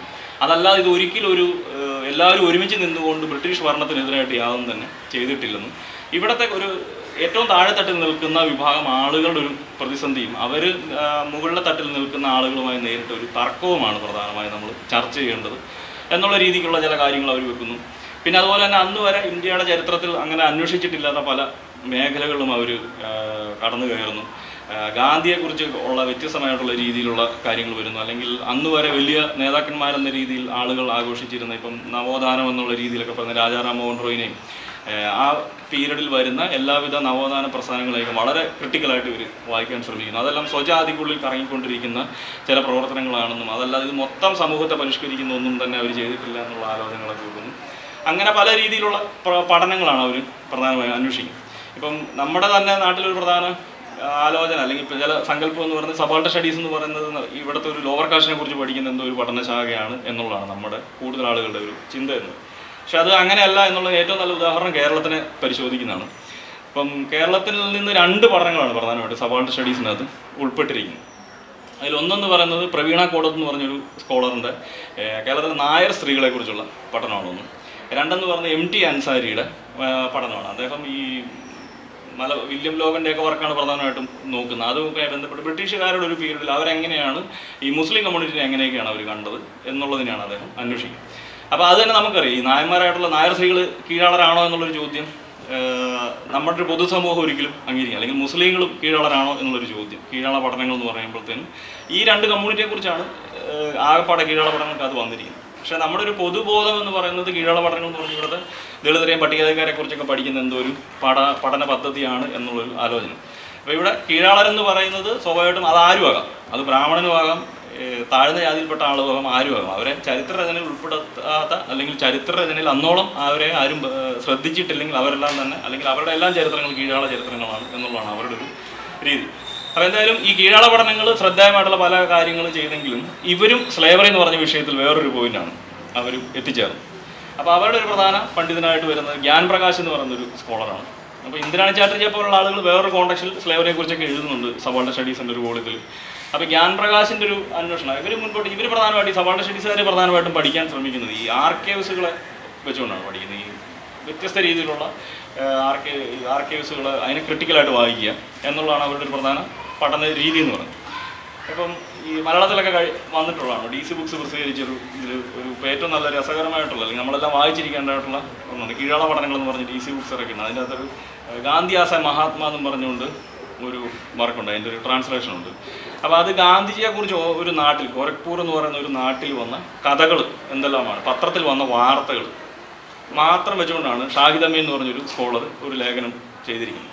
അപ്പോൾ അത് ഗാന്ധി ഇപ്പോൾ ഒരു ഉദാഹരണം പറഞ്ഞ ഒരു മീറ്റിംഗ് നടക്കുന്നു, ഗാന്ധി എന്ന ഒരു മീറ്റിംഗാണ്. ആ മീറ്റിംഗ് കഴിഞ്ഞ് ആളുകളൊക്കെ തിരിച്ചിങ്ങനെ വീട്ടിലോട്ട് പോകുന്നതിനിടയ്ക്ക് 2 പേര് തമ്മിലുള്ള സംഭാഷണത്തിൽ പറഞ്ഞു ഗാന്ധി വളരെ മോശമായ ഒരു മനുഷ്യനാണ്, ഗാന്ധി പറയുന്നവരൊന്നുമല്ല, ഗാന്ധിയെക്കുറിച്ച് ഇങ്ങനെ തെറിയും വൃത്തികേടുകളൊക്കെ ഇദ്ദേഹം പറഞ്ഞ് തിരിച്ച് അദ്ദേഹം വീട്ടിൽ ചെല്ലുമ്പോഴത്തേന് അദ്ദേഹത്തിൻ്റെ കിണർ ഇടിഞ്ഞു പോയി. കിണർ ഇടിഞ്ഞ് കിടക്കുന്ന കാഴ്ച കാണും. പിന്നെ വേറൊരു സ്ഥലത്ത് മീറ്റിംഗ് കഴിഞ്ഞിട്ട് രണ്ടുപേരും അദ്ദേഹത്തിനൊരു സ്വർണ്ണമാല വഴി കിടന്ന് കിട്ടുന്നു. അപ്പം ഗാന്ധിയെക്കുറിച്ച് മോശം പറയുന്ന ആളുകളുടെ വീട് ഇടിഞ്ഞു പോകുന്നു, അല്ലെങ്കിൽ കിണർ ഇടിഞ്ഞു പോകുന്നു, കിണറ്റിൽ വെള്ളം വറ്റി പോകുന്നു. പക്ഷേ ഗാന്ധിയെക്കുറിച്ച് നല്ലത് പറയുന്ന ആളുകൾക്ക് കുറേ അധികം പണം കിട്ടുന്നു, അല്ലെങ്കിൽ നഷ്ടപ്പെട്ടു പോയ കാര്യങ്ങൾ കാണാതെ പോയത് തിരിച്ചു കിട്ടുന്നു. അങ്ങനത്തെ ഒരു രീതിയിൽ എങ്ങനെയാണ് ഗാന്ധി ഒരു ഫിഗറായി വരുന്നതിനെ കുറിച്ചൊക്കെയുള്ള ആലോചനകളൊക്കെയാണ് അവർ ഈ അതായത് ആർക്കൈവ്സുമായി ബന്ധപ്പെട്ട വ്യത്യസ്ത പഠനങ്ങൾക്ക് ഒരു ഉദാഹരണമായിട്ടാണ് പറഞ്ഞത്. അല്ലെങ്കിൽ അതിന് തുടക്കവും ഒടുക്കവും ഇല്ലാത്ത ചില ആർക്കൈവ്സിൽ നിന്ന് ലഭിക്കുന്ന ചില പേപ്പറുകൾ. ഇപ്പം അതിനകത്ത് തന്നെയുള്ളതാണ് ചന്ദ്രാസ് ഡെത്ത് എന്ന് പറഞ്ഞൊരു പഠനം. അത് ഒരു ലോവർ കാശിപ്പെട്ടുള്ളൊരു സ്ത്രീ അവിഹിത ഗർഭം ധരിക്കുന്നു. അതിൽ ആ സ്ത്രീയുടെ ഗർഭം അലസിപ്പിക്കുന്നതിന് വേണ്ടി ഒരു മരുന്ന് കൊടുക്കുന്നു. ആ മരുന്ന് കൊടുക്കുന്ന ആ സ്ത്രീ മരിച്ചു പോവുകയാണ്. അപ്പോൾ ഇതിൻ്റെ ഒരു കേസാണ്. കേസിൻ്റെ ഒരു ഫയലിൻ്റെ തുടക്കവും ഇല്ല ഒടുക്കവും ഇല്ല. ഈ ഫയൽ വെച്ചുകൊണ്ട് എങ്ങനെ ആ ഒരു കമ്മ്യൂണിറ്റിയെക്കുറിച്ച് പഠിക്കാമെന്നുള്ളതിനെക്കുറിച്ചുള്ള ആലോചനയൊക്കെ ഈ രണജിത് ഗുഹ എന്ന് പറഞ്ഞൊരു പണ്ഡിതൻ നടത്തുന്നു. അപ്പോൾ ഇവർ ആർക്കൈവ്സുകൾ ഉപയോഗിച്ച് തന്നെയാണ് പഠിക്കുന്നത്. അപ്പോൾ അങ്ങനെ ഇവർ ആർക്കൈവ്സുകൾ പരിശോധിച്ച് വരുന്ന സാഹചര്യത്തിൽ നിരവധി സ്ലേവറി എന്നുള്ള പരാമർശങ്ങളും സ്ലേവ് എന്നുള്ള പരാമർശങ്ങളും വ്യാപകമായി കാണുന്നു. അങ്ങനത്തെ ഒരു കോണ്ടക്സ്റ്റിൽ ഗ്യാൻ പ്രകാശ് എന്ന് പറഞ്ഞ സ്കോളർ, അദ്ദേഹത്തിന് PhD പെൻസിൽവാനിയ യൂണിവേഴ്സിറ്റിയിൽ ചെയ്യുന്ന PhD-യിൽ ആണ് അദ്ദേഹം നോക്കിയത് ബീഹാർ എന്ന് പറഞ്ഞ സംസ്ഥാനത്തെ ഭൂമിയാർ എന്ന് പറഞ്ഞൊരു കമ്മ്യൂണിറ്റിയെക്കുറിച്ചാണ് അദ്ദേഹം നോക്കിയത്. അപ്പം അവരെക്കുറിച്ച് കുറേയധികം കാര്യങ്ങൾ എഴുതിയിട്ടുണ്ട്. അപ്പോൾ അതാണ് പിന്നീട് ഒരു പുസ്തകം ബോണ്ടഡ് ഹിസ്റ്ററീസ് എന്ന് പറഞ്ഞുകൊണ്ടൊരു പുസ്തകം വരും. അപ്പോൾ അദ്ദേഹം ഒരു പ്രശ്നം പറഞ്ഞത്, ഈ സായിപ്പുമാർ, അതായത് ബ്രിട്ടീഷുകാരായിട്ടുള്ള ആളുകൾ ഇവിടെ വന്നിട്ട് അവർ നമ്മളെക്കുറിച്ച് എഴുതാൻ തുടങ്ങുന്നു. നമ്മുടെ ഇവിടുത്തെ ഓരോ കാഴ്ചകളൊക്കെ അവരെഴുതിയപ്പോൾ തന്നെ അവരുടെ ഒരു പ്രധാന പ്രശ്നം എന്ന് പറഞ്ഞാൽ അവരുടേതായിട്ടുള്ളൊരു ബോധത്തിലാണ് കാര്യങ്ങളെ അപ്രോച്ച് ചെയ്യുന്നത്. അവർ പഠിച്ച സാഹചര്യങ്ങളെ, അവർ വളർന്ന സാഹചര്യങ്ങളെ, അവരുടെ ജീവിതത്തിൽ എന്തെല്ലാമാണോ തൊഴിലാളിയുമായി ബന്ധപ്പെട്ട് വരുന്നത്, അല്ലെങ്കിൽ അവരുടെ ജീവിതത്തിൽ എന്തെല്ലാമാണോ മൊറാലിറ്റിയുമായി ബന്ധപ്പെട്ട് വരുന്നത്, അവരുടെ ജീവിതത്തിൽ എന്തെല്ലാമാണോ മറ്റ് സാമൂഹ്യ ബന്ധങ്ങളുമായി ബന്ധപ്പെട്ട് വരുന്നത്, അതിൻ്റെ ഒരു പശ്ചാത്തലത്തിലാണ് അവർ എഴുതുന്നതെന്നും. അപ്പോൾ അവരങ്ങനെ ഒരു യൂറോപ്യൻ ബൂർഷ്വാ ചിന്താഗതിയിൽ, അല്ലെങ്കിൽ ഒരു ഇൻഡസ്ട്രിയലൈസേഷന് ശേഷം വന്ന ഒരു യൂറോപ്പിൽ ജീവിച്ച, അല്ലെങ്കിൽ യൂറോപ്പിൻ്റെ ഒരു ഹിസ്റ്ററി പിന്തുടർന്ന് വരുന്ന ഒരു വെള്ളക്കാരനായിട്ടുള്ള ഒരാൾ ഇന്ത്യയിൽ വന്ന് ജീവിക്കുകയാണെങ്കിൽ അദ്ദേഹം കാണുന്ന ഇന്ത്യക്കാരെ അദ്ദേഹം കമ്പയർ ചെയ്യുന്നത് യൂറോപ്യന്മാരുമായിട്ടായിരിക്കുന്നു. അപ്പോൾ ആ ഒരു സാഹചര്യത്തിൽ ഇവിടുത്തെ കാസ്റ്റ് സിസ്റ്റത്തിനെ ഇവർ തെറ്റിച്ച് വിളിച്ചതാണ് സ്ലേവ് എന്നുള്ള ടേം എന്നൊക്കെയുള്ളതാണ് ഈ ഗ്യാൻ പ്രകാശിനെ പോലുള്ള ആളുകൾ പറയുന്നത്. അതായത് ഇവരുടെ ഒരു എഴുത്തിലുണ്ടായ ഒരു മിസ്റ്റേക്കിൻ്റെ ഭാഗമാണ്. അല്ലാതെ ഇവിടെ സ്ലേവറി എന്ന് പറഞ്ഞൊരു കാര്യം ഇല്ലായിരുന്നു എന്നുള്ളതല്ല. ഇവിടെ കുറേ പ്രശ്നങ്ങളും പ്രതിസന്ധികളൊക്കെ ഉണ്ടെങ്കിലും ഇത് ആർക്കൈവ്സിൽ നമ്മൾ വായിക്കുമ്പോൾ, അല്ലെങ്കിൽ ക്രിട്ടിക്കലായിട്ട് ആർക്കൈവ്സിനെ വായിക്കുമ്പോൾ നമ്മൾ എത്തിച്ചേരുന്ന ഒരു പോയിന്റ് എന്ന് പറഞ്ഞാൽ ബ്രിട്ടീഷുകാർ ഇവിടെ വന്നപ്പോൾ അവർ കണ്ടത് കാഴ്ചകൾ തെറ്റായിട്ട് അവർ പരാമർശിച്ചാണ് എന്നുള്ളൊരു കാര്യം അവർ പറയുന്നു. അപ്പം ഇങ്ങനത്തെ പ്രധാനമായ 2-3 സ്കൂളുകളാണ് നിലനിൽക്കുന്നത്. ഇപ്പം നമ്മൾ ഗവേഷണത്തിലൊക്കെ ഏർപ്പെടുന്ന ആളുകൾ, ഗവേഷണത്തിലേക്ക് നമ്മൾ ചെല്ലുമ്പോൾ നമ്മൾ പ്രധാനമായും ചർച്ച ചെയ്യേണ്ടത്, അല്ലെങ്കിൽ നമ്മൾ തിരിച്ചറിയേണ്ടതായിട്ടുള്ളൊരു പോയിന്റ് എന്ന് പറയുന്നത്, അല്ലെങ്കിൽ നമ്മൾ അഡ്രസ്സ് ചെയ്യേണ്ടതായിട്ടുള്ള പോയിന്റ്, നിങ്ങളെല്ലാം ഏത് വിഷയം എടുത്താലും അതിനകത്തെല്ലാം ഇങ്ങനത്തെ വ്യത്യസ്ത ധാരകളുണ്ടായിരിക്കും. സാമൂഹ്യ ശാസ്ത്രത്തിൻ്റെ ആണെങ്കിലും, അല്ലെങ്കിൽ മലയാളം സാഹിത്യവുമായി ബന്ധപ്പെട്ട് പഠിക്കാൻ ശ്രമിക്കുന്ന വിഷയങ്ങൾക്കകത്താണെങ്കിലും ഇങ്ങനെ ഓരോ വ്യത്യസ്ത സ്കൂളുകൾ, മാർക്സിസ്റ്റ് ട്രഡീഷൻ എന്താണ് പറയുന്നത്, അല്ലെങ്കിൽ സബാൾട്ടൻ സ്റ്റഡീസുമായി ബന്ധപ്പെട്ട് വരുന്നവർ എന്താണ് പറയുന്നത്. അപ്പോൾ ഇതിനെയാണ് നമ്മൾ പ്രധാനമായിട്ടും അഡ്രസ്സ് ചെയ്യാൻ ശ്രമിക്കുന്നത്. അല്ലെങ്കിൽ കേവലമായി ഏതെങ്കിലും 1-2 പുസ്തകങ്ങൾ എന്നുള്ള രീതിക്ക് നമ്മൾ MA ലെവലിന് ശേഷം നമ്മളങ്ങനെ ആലോചിക്കാൻ പാടില്ല എന്നുള്ളതാണ് ഒരു വിദ്യാർത്ഥി എന്നതിൽ, അല്ലെങ്കിൽ PhD കഴിഞ്ഞ ഒരാളെന്ന നിലയിൽ എനിക്ക് എൻ്റെ ഒരു അനുഭവം എന്ന് പറയുന്നത്. അപ്പോൾ എന്തായാലും ഇതിന് ശേഷമാണ് അടുത്തൊരു പ്രധാനമായും ഇന്ത്യ ചരിത്ര രചനയിൽ വേറൊരു സ്കൂള് രംഗപ്രവേശനം ചെയ്യുന്നു. ദളിത് സ്റ്റഡീസ് എന്ന് പറയുന്ന ഒരു പഠന കൂട്ടായ്മ വരുന്നു. അപ്പോൾ അവർ ഒരു വോളിയാണ് അതിൻ്റെ വന്നിരിക്കുന്നത്. 2017 അതിൻ്റെ ദളിത് സ്റ്റഡീസ് എന്ന് പറഞ്ഞൊരു വോളി സത്യനാരായണ രാംനാരായൺ റാവത്ത് എന്ന് പറഞ്ഞ 2 പേരോട് എഡിറ്റ് ചെയ്ത് ഒരു പുസ്തകം വന്നിട്ടുണ്ട്. അപ്പോൾ അതിൻ്റെ സെക്കൻഡ് വോളി അടുത്ത വർഷം കൊണ്ട് ഇറങ്ങുന്നതാണ് പറഞ്ഞിരിക്കുന്നത്.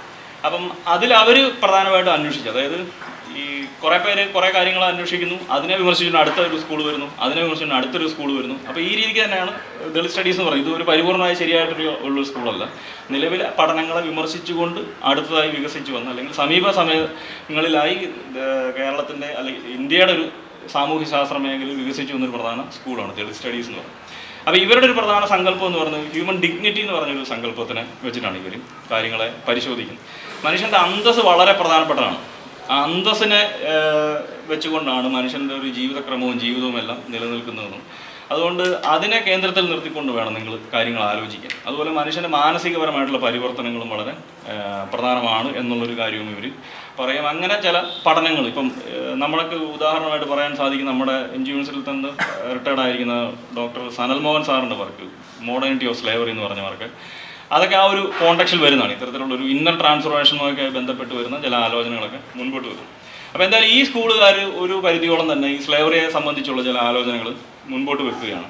അപ്പോൾ അവർ പറയുന്നത് ഈ നിങ്ങൾ ഈ പറയുന്ന പോലെ ആർക്കൈവ്സിനെ വിമർശനപരമായി വായിച്ചതൊക്കെ ശരി, അല്ലെങ്കിൽ ബ്രിട്ടീഷുകാരുമായി ബന്ധപ്പെട്ട രീതിയിലുള്ള കാര്യങ്ങളൊക്കെ പറഞ്ഞാണെങ്കിലും ശരി, പക്ഷേ നമ്മൾ ലോക്കൽ ലെവലിൽ നോക്കുമ്പോഴത്തേനും ഇവിടുത്തെ മനുഷ്യരുടെ മെമ്മറിയും ഓറൽ ഹിസ്റ്ററിയും ഒക്കെ പരിശോധിക്കുമ്പോഴത്തേനും ഈ മനുഷ്യ കച്ചവടത്തിൻ്റെ വളരെ ശക്തമായ തെളിവുകൾ, മനുഷ്യനായി പരിഗണിക്കാതെ വിറ്റുകൊണ്ടിരുന്ന, മൃഗങ്ങളെ പോലെ വിറ്റുകൊണ്ടിരുന്ന ഒരു രീതി വ്യാപകമായി ഉണ്ടായിരുന്നു എന്നുള്ളതിനെ സംബന്ധിച്ചുള്ള ചില തെളിവുകൾ കണ്ടെടുക്കുകയും അതുമായി ബന്ധപ്പെട്ട പല അതുപോലെ ഹിസ്റ്ററിയിൽ ഉപയോഗിക്കാതിരുന്ന പല സോഴ്സുകൾ, ഇപ്പം മെമ്മറി പോലുള്ള സോഴ്സുകളൊക്കെ വ്യാപകമായി ഉപയോഗിക്കാനുള്ള ശ്രമങ്ങൾ നടത്തിക്കൊണ്ടാണ് ഈ ദളിത് സ്റ്റഡീസ് എന്ന് പറഞ്ഞ സ്കൂൾ വരുന്നത്. അപ്പോൾ ഇതോടൊപ്പം തന്നെ വേറൊരു അട്ടിമറിക്കപ്പെട്ട അല്ലെങ്കിൽ മൊത്തത്തിൽ ഈ സംഗതിയെ തകിടം മറിച്ച ഒരു പഠനം നടക്കുന്നത് കൊച്ചിയുമായി ബന്ധപ്പെട്ടിട്ടായിരുന്നു. അപ്പം ഈ കൊച്ചിയിലൊരു പ്രധാന, നമുക്കറിയാം കൊച്ചി എന്ന് പറയുന്നത് ഡച്ചുകാരുടെ ഒരു പ്രധാന സെൻ്ററാണ്. പോർച്ചുഗീസുകാരുണ്ടായിരുന്നു, അതിനുശേഷം കൊച്ചിയിൽ ഡച്ചുകാരാണ് കൂടുതൽ കാലം അവർ അവിടെ കച്ചവടവുമായി ബന്ധപ്പെട്ട് ജീവിച്ചത്. അപ്പോൾ ഈ പുതിയതായിട്ട് വന്ന ഈ നെതർലൻഡിലെ പല ഇൻസ്റ്റിറ്റ്യൂട്ടുകളും ഈ സ്ലേവറിയുമായി ബന്ധപ്പെട്ട് നടത്തുന്ന പല പഠനങ്ങളും ഈ കൊച്ചിയിലെ ആർക്കൈവ്സുകളെ വെച്ചുകൊണ്ടാണ് അവർ പഠിക്കാൻ ശ്രമിച്ചത്. അപ്പോൾ കൊച്ചിയിലെ നമ്മുടെ സർക്കാരിൻ്റെ തന്നെ ആർക്കൈവ്സ് ഉണ്ട്, പിന്നെ ചെന്നൈയിലുള്ള ആർക്കൈവ്സും അവർ പരിശോധിക്കുന്നു. അപ്പോൾ അതിൻ്റെ അടിസ്ഥാനത്തിൽ 17-18 നൂറ്റാണ്ടിലൊക്കെ ഈ കേരളത്തിൽ നിലനിന്നിരുന്ന, പ്രത്യേകിച്ച് കൊച്ചിയിൽ നിലനിന്നിരുന്ന മനുഷ്യ കച്ചവടത്തിൻ്റെ നിരവധി തെളിവുകൾ, അതുവരെ ആരും കണ്ടിട്ടില്ലാത്തതായിട്ടുള്ള നിരവധി തെളിവുകൾ ഇവർ കണ്ടെടുക്കുകയാണ്. ഒരു മത്യാസ് വാൻ റോസ എന്നൊക്കെ പറഞ്ഞൊരു പ്രഗത്ഭനായിട്ടുള്ളൊരു ഹിസ്റ്റോറിയനൊക്കെയാണ് അതിൽ പ്രധാനമായും നിൽക്കുന്നത്. അല്ലെങ്കിൽ മാർക്കസ് വിങ്ക് എന്ന് പറഞ്ഞ അഞ്ജന സിംഗ് എന്ന് പറഞ്ഞൊരു സ്കോളർ, അങ്ങനെ കുറേ ആളുകൾ നമ്മുടെ തന്നെ കൊച്ചിയിലെ തന്നെ ആർക്കൈവ്സിൽ പരിശോധിക്കുകയും അങ്ങനെ അവർ വെളിയിൽ കൊണ്ടുവന്ന രേഖകൾ ആരെയും ഞെട്ടിക്കുന്നതാണ്. കാര്യം കേരളത്തിൽ നിന്ന് വ്യാപകമായ രീതിയിൽ ആളുകളെ വിറ്റിരുന്നു. അപ്പം നമ്മുടെ ഒരു സങ്കല്പം എന്ന് പറയുന്നത് ഇവിടെ ഒരു ലോവർ കാശിൽപ്പെട്ട ഒരു വിഭാഗം ആളുകളുണ്ട്, ഇപ്പം അല്ലെങ്കിൽ വിൽക്കപ്പെട്ട അല്ലെങ്കിൽ പണിയെടുത്തിരുന്ന ഒരു വിഭാഗം, പുലേര് പറയര് പോലുള്ള ജാതി വിഭാഗങ്ങൾ മാത്രമായിരുന്നു ഇങ്ങനെ വിൽക്കുകയും വാങ്ങുകയൊക്കെ ചെയ്തുകൊണ്ടിരുന്നത് എന്നുള്ളൊരു ആലോചനയായിരുന്നു നമ്മൾക്ക് പ്രധാനമായിട്ടും ഉണ്ടായിരുന്നത്. എന്നാൽ ഇവരുടെ പുതിയ പഠനങ്ങൾ കാണിക്കുന്നത് ഇവിടെ നായർ വിഭാഗത്തിൽ ഉൾപ്പെട്ടിരിക്കുന്ന ആളുകളെ പോലും കടൽ കടത്തി വിറ്റതായിട്ട് നമ്മൾ കാണുന്നു.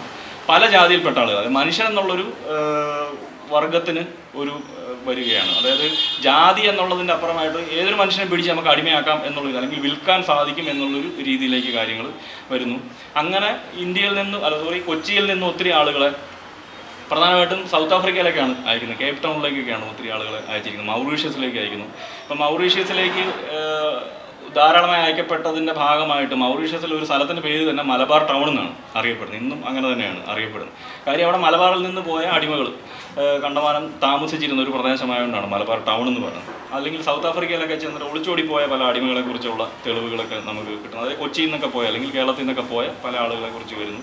അല്ലെങ്കിൽ ലണ്ടനിൽ ചെന്നിട്ട് ജീവിക്കുന്ന ചില അടിമകളെക്കുറിച്ച്, ആലപ്പുഴയിൽ നിന്നൊക്കെ പോയ ഒരു റിപ്പൺ എന്ന് പേരുള്ളൊരു സ്ലേവിനെ കുറിച്ച് ഒരു സ്കോളർ കണ്ടത്. അത് ഡൽഹിയിലൊരു ആർക്കൈവ്സിൽ നിന്നാണ് അദ്ദേഹം അത് കണ്ടെടുക്കുന്നത്. അത് ബ്രിട്ടീഷുകാരുടെ പല ഉയർന്ന ഉദ്യോഗസ്ഥർ വാങ്ങിച്ച് അങ്ങനെ അദ്ദേഹം ലണ്ടനിലേക്ക് എത്തപ്പെടുന്നതിനെ കുറിച്ചൊക്കെയാണ്. അപ്പോൾ ഈ രീതിക്കുള്ള ആലോചന, അതായത് ഇന്ത്യയുടെ ചരിത്രത്തിൽ അല്ലെങ്കിൽ കേരളത്തിൻ്റെ ഒരു ആലോചനയിൽ ഒരിക്കലും വന്നിട്ടില്ലാത്തൊരു കാര്യമായിരുന്നു. ഈ മനുഷ്യനെ നമ്മുടെ ഇവിടെ മാത്രമാണ് വിറ്റിരുന്നതെന്നും അല്ലെങ്കിൽ കാർഷിക മേഖലയുമായി ബന്ധപ്പെട്ട ചിലയിടങ്ങളിൽ പണിയെടുക്കുന്നതിന് വേണ്ടിയാണ് ആളുകൾ ഉപയോഗിച്ചിരുന്നത് എന്നുള്ളൊരു സങ്കല്പത്തെ അട്ടിമറിച്ചുകൊണ്ടാണ് പുതിയ ഇവരുടെ ചില പഠനങ്ങൾ വരുന്നത്.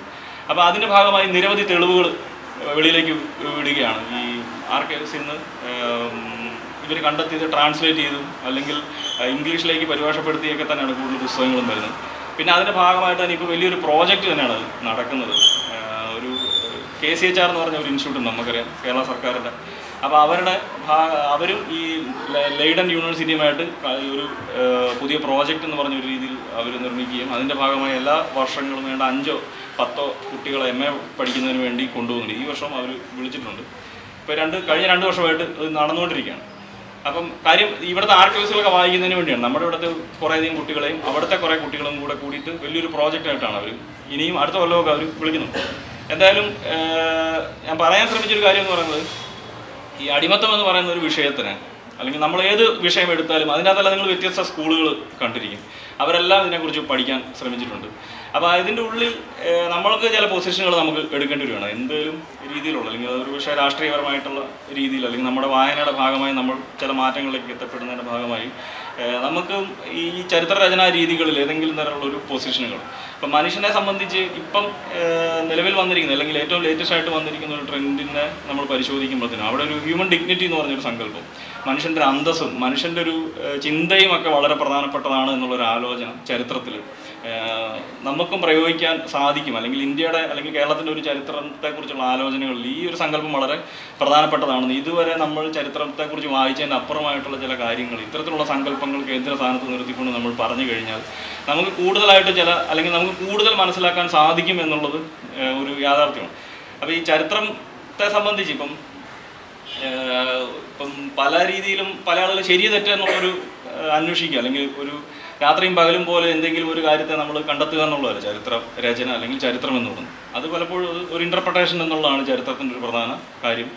അത് എന്തുവാ നമുക്ക് തന്നെ അറിയാം, നമ്മളെ സംബന്ധിച്ച് നമ്മളൊരു ദിവസം ജീവിക്കുന്ന, അല്ലെങ്കിൽ നമ്മളൊരു ദിവസം ചിന്തിച്ച് കൂട്ടിയ കാര്യങ്ങളുടെ, അല്ലെങ്കിൽ ഒരു ദിവസം കൊണ്ട് നമ്മളെ ഒരിക്കലും വേറൊരാൾക്ക് അളന്ന് പറയുന്നതിന് സാധിക്കില്ല എന്ന് പറഞ്ഞാൽ തന്നെയാണ് നമുക്കൊരു തെളിവ് വെച്ചുകൊണ്ട് ഒരിക്കലും അതിനെക്കുറിച്ച് നമുക്കങ്ങനെ വിശാലമായ രീതിയിൽ നമുക്ക് പറയാൻ സാധിക്കുക. അല്ലെങ്കിൽ പണ്ടത്തെ ഒരു ചരിത്രരചനാ സങ്കല്പത്തിലാണ് പലപ്പോഴും അത് ശരിയാണോ തെറ്റാണോ, വസ്തുനിഷ്ഠാപരമായ ചരിത്രരചനയാണോ എന്നുള്ള ആലോചനകളൊക്കെ വന്നുകൊണ്ട്. എന്നാൽ ഇന്ന് അങ്ങനത്തെ രീതിയിലാണ് നമ്മൾ ചരിത്രത്തെക്കുറിച്ച് ആലോചിക്കുന്നത്. ഇന്ന് പ്രധാനമായിട്ട് ആലോചിക്കുന്നത് ശരിയോ തെറ്റോ എന്നുള്ളതിന് അപ്പുറമായി എന്തുകൊണ്ടാണ് മനുഷ്യർ, ഇപ്പം ചില കാര്യങ്ങൾ നമുക്ക് വളരെ പെട്ടെന്ന് നുണ എന്നുള്ള രീതിയിലേക്ക് നമുക്ക് തോന്നും, പക്ഷേ എന്തുകൊണ്ടാണ് മനുഷ്യൻ നുണ പറയുന്നത് എന്നുള്ളൊരു ചോദ്യമാണ് നമ്മൾ പ്രധാനമായിട്ടും സാമൂഹ്യ ശാസ്ത്രത്തിൽ അല്ലെങ്കിൽ ഗവേഷണം ചെയ്യുന്ന ആളുകൾ അഡ്രസ്സ് ചെയ്യുന്നത്. അപ്പോൾ ഈ ആർക്കൈവ്സുമായി ബന്ധപ്പെട്ടൊരു രസകരമായൊരു സംഭവം പല ചരിത്രകാരന്മാരും ഇങ്ങനെ പറയുന്നുണ്ട്. ഈ റഷ്യയുടെ ഒരു കോണ്ടക്സ്റ്റിൽ സ്റ്റാലിനും ട്രോസ്കിയുടെ ഒരു സംഭവമാണ് പറയുന്നത്. അപ്പോൾ സ്റ്റാലിനും ട്രോസ്കിയും അവർ ഭയങ്കര ശത്രുതയിലാണ്. സ്റ്റാലിൻ ഭയങ്കര ആക്റ്റീവായിട്ടുള്ള പ്രവർത്തനവും കാര്യങ്ങളൊക്കെ ചെയ്യുന്നു. എന്നാൽ ട്രോസ്കി ആണെങ്കിൽ ഒരു ബുദ്ധിജീവി വർഗത്തിൻ്റെ ഒരു പ്രതിനിധിയാണ്. അദ്ദേഹം കൂടുതൽ കാര്യങ്ങൾ എഴുതാനും വായിക്കാനും ഒക്കെയുള്ള ശ്രമങ്ങൾ, അങ്ങനെ വേറൊരു ഇൻ്റലക്ച്വൽ വിങ്ങാണ് അദ്ദേഹം നടത്തുന്നതെങ്കിൽ ഇപ്പുറത്തെ സൈഡിലൊരു പ്രാക്ടിക്കൽ രീതിയിലുള്ള പ്രവർത്തനങ്ങളാണ് സ്റ്റാലിൻ നടത്തുന്നത്. അപ്പോൾ എന്തായാലും സ്റ്റാലിൻ ഭരണം പിടിച്ചെടുക്കുന്നു, അദ്ദേഹം പ്രസിഡൻ്റായി വരുന്നു. അപ്പോൾ അതോടുകൂടി ട്രോസ്കി ഒളിവിൽ പോകുന്നു.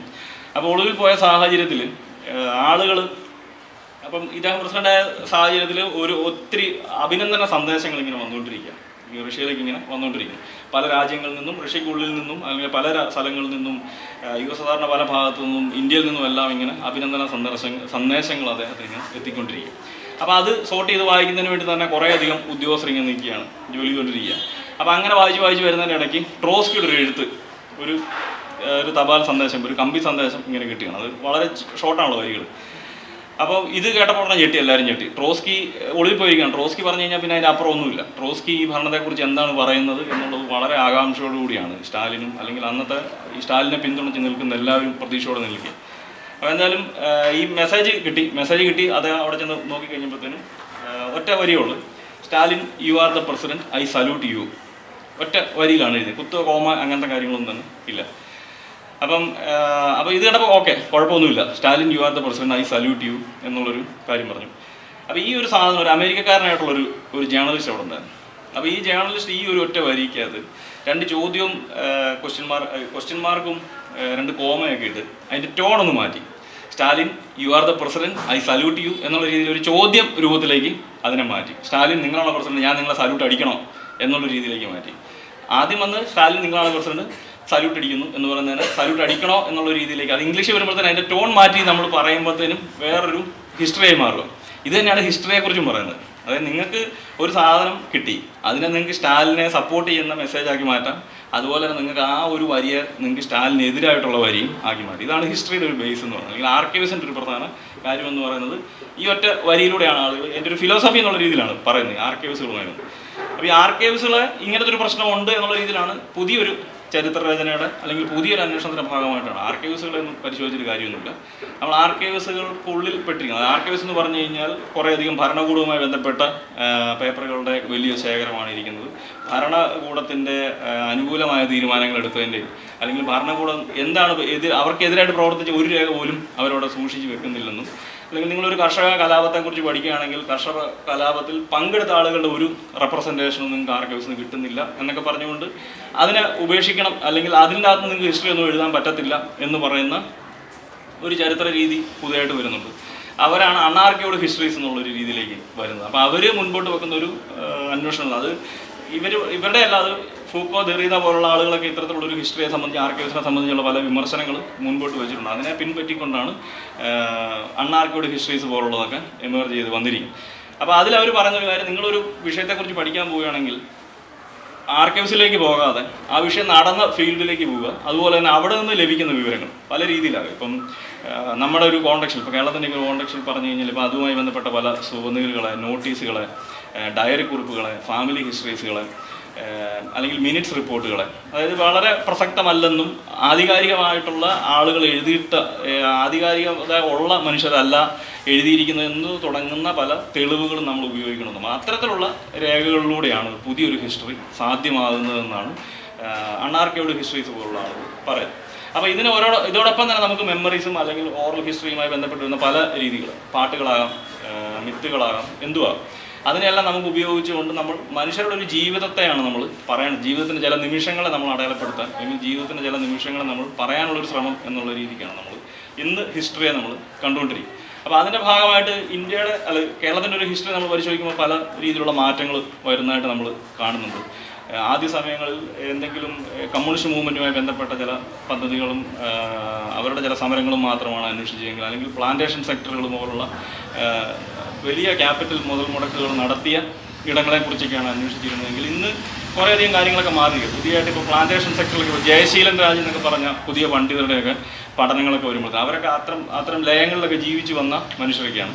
അവരുടെ പല എക്സ്പീരിയൻസുകളും, അവർ സ്ത്രീകളെക്കുറിച്ച് പറയുന്ന അല്ലെങ്കിൽ തൊഴിലാളികളെക്കുറിച്ചൊക്കെ പറയുന്ന ചില കാര്യങ്ങൾ ഇതുവരെ കേരളം ചർച്ച ചെയ്തതിൽ നിന്ന്, അല്ലെങ്കിൽ കേരളത്തിൻ്റെ ഒരു അക്കാദമിക സർക്കിൾ, അല്ലെങ്കിൽ സൗത്ത് ഏഷ്യയുടെ ഒരു അക്കാദമിക സർക്കിളിനുള്ളിൽ നടന്ന ഡിസ്കഷൻ അപ്പുറമായിട്ടുള്ള ചില കാര്യങ്ങൾ അവർക്ക് പറയാൻ സാധിക്കുന്നു. അല്ലെങ്കിൽ ഇവിടുത്തെ ഓരോ ഈ മോഡേണിറ്റി ഓഫ് സ്ലേവറി പോലുള്ള പുസ്തകങ്ങൾ പരിശോധിക്കുമ്പോൾ അവിടെയും കേരളത്തിനെ കുറിച്ച് ഇങ്ങനെ ഒരു ആലോചന, കേരളത്തിന് ചരിത്ര തെളിവുകളല്ല എന്ന് പറഞ്ഞ് തള്ളിക്കളഞ്ഞിരിക്കുന്ന പാട്ടുകൾ, ഇപ്പോൾ പൊയ്കലപ്പച്ചനെ കുറിച്ചുള്ള പാട്ടുകൾ, അദ്ദേഹം മുൻപോട്ട് വെച്ച ആശയങ്ങളുടെ വേറൊരു ലോകം, അതിനെ പിൻപറ്റി ജീവിച്ചു വരുന്ന ആളുകളുടെ ഒരു ജീവിതക്രമം, അവരുടെ സഭ എങ്ങനെയൊക്കെയാണ് ഇതിനെ ആലോചിക്കുന്നത്, ആഘോഷിക്കുന്നത് തുടങ്ങിയതിനെക്കുറിച്ചുള്ള അന്വേഷണങ്ങളും ഒക്കെ നമ്മൾ ചരിത്രരചനയിൽ ഉൾപ്പെടുത്തുന്ന ഒരു രീതിയാണ് ഇന്ന് കണ്ടുവരുന്നത്. അതായത് ആർക്കൈവ്സിൻ്റെ അപ്പുറമായി, അല്ലെങ്കിൽ നാളിതുവരെ ചരിത്രമാണ് എന്നുള്ള, അല്ലെങ്കിൽ ചരിത്രത്തിൽ നിങ്ങൾ ഇതൊക്കെ ഉപയോഗിക്കാൻ പാടുള്ളൂ എന്ന് പറഞ്ഞുകൊണ്ടിരുന്ന ഒരു രീതിയിൽ നിന്ന് മറികടന്നുകൊണ്ട് ഉള്ളൊരു പുതിയ ചരിത്രരചനാ രീതിയാണ് നമ്മളിന്ന് സമീപിക്കുന്നത്, അല്ലെങ്കിൽ ചരിത്രത്തെ ആ ഒരു രീതിക്കാണ് സമീപിച്ചു വരുന്നത്. അപ്പം അതിൻ്റെ ഭാഗമായിട്ട്, അല്ലെങ്കിൽ ഇത്തരത്തിൽ മാറി വരുന്ന, അല്ലെങ്കിൽ ആർക്കൈവ്സിൽ നിന്ന് മാത്രം ലഭിക്കുന്ന രേഖകൾക്ക് അപ്പുറമായി നമുക്ക് പല കാര്യങ്ങളും ചെയ്യും. ഇപ്പം എൻ്റെ ഒരു വർക്കുമായി ബന്ധപ്പെട്ട്, സ്ലേവറിയുമായി ബന്ധപ്പെട്ട് വരുന്നതിൻ്റെ അകത്ത് ഈ പല ഓർമ്മകളെ സംബന്ധിച്ചുള്ളൊരു വളരെ പ്രധാനപ്പെട്ട കാര്യമാണ് ഈ ആളുകളെ വിൽക്കുകയും വാങ്ങുകയും ചെയ്തിരുന്നതിൻ്റെ പല ഓർമ്മകൾ. പല നമ്മുടെ ആനുകാലികങ്ങൾക്കകത്ത് ആദ്യ സമയങ്ങളിൽ, ഇപ്പം മാതൃഭൂമിയുടെ ഭാഷാപോഷണയുടെയൊക്കെ പല ലക്കങ്ങളൊക്കെ പരിശോധിച്ചാലും അതിൻ്റെ അകത്തൊക്കെ ആദ്യ സമയങ്ങൾ മുതൽ തന്നെ ഈ അടിമത്തത്തെക്കുറിച്ചും മനുഷ്യരെ കച്ചവടം ചെയ്യുന്നതിനെക്കുറിച്ചൊക്കെ നിരവധി തെളിവുകളൊക്കെ, അല്ലെങ്കിൽ അതിനെ സംബന്ധിച്ചുള്ള പല എഴുത്തുകളൊക്കെ നമുക്ക് കാണാൻ സാധിക്കുന്നു. അപ്പോൾ അതിനുശേഷം പിന്നീട് സ്വാതന്ത്ര്യം നേടിയതിന് ശേഷം വരുന്നൊരു പീരീഡിൽ കേരള യൂണിവേഴ്സിറ്റിയുമായി ബന്ധപ്പെട്ട് വരുന്ന ചില പഠനങ്ങൾ ഈ മേഖലയിൽ അന്വേഷിക്കുന്നു. പിന്നീട് കുറേം കൂടെ വിശാലമായ രീതിയിൽ സനത് മോഹൻ സാറിനെ പോലുള്ള ആളുകളൊക്കെ ഈ വിഷയങ്ങൾ ഇങ്ങനെ അന്വേഷിച്ചുകൊണ്ടിരിക്കും. അപ്പം നമ്മുടെ എല്ലാവരുടെയും വിഷയങ്ങൾക്കകത്ത്, അല്ലെങ്കിൽ നമ്മളെല്ലാം തിരഞ്ഞെടുക്കാൻ ഉദ്ദേശിക്കുന്ന ഒരു വിഷയങ്ങൾക്ക് ഇങ്ങനെ ഒരു പരിണാമ ദിശകളുണ്ട്. അപ്പോൾ ആ ഒരു പരിണാമ ദിശയെ നമ്മൾ മനസ്സിലാക്കുക എന്നുള്ളതാണ് നമ്മളൊരു ഗവേഷക വിദ്യാർത്ഥികൾ എന്ന നിലയിൽ നമ്മൾ ആദ്യം തന്നെ തിരിച്ചറിയണം.